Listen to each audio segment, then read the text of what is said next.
other heroes have done before. This one is actually more, paano ba? Pwede na.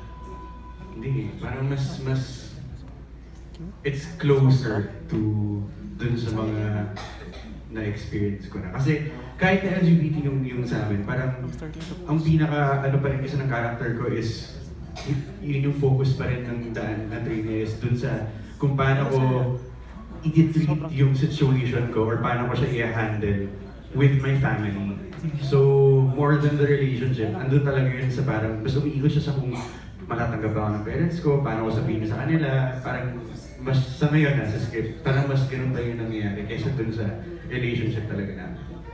Well, you guys are like not, you obviously are good looking, but paano ba yung take na ginawa sa inyo yung direct? Medyo sexy-ish ba? Or more on, did they just delve on the relationship between you and your parents? Parang mas yung sa amin, parang mas cake.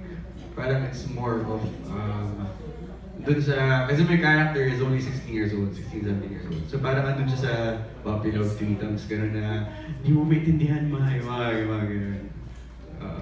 How about Nelson?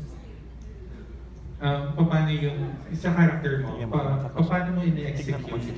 May pinag-gagayahan ka ba ng mga friends mo din na sa scene? Straight ako na lalaki ako. Pero bumabado lang talaga ako bakla. Okay. Sa original sa hindi totoo.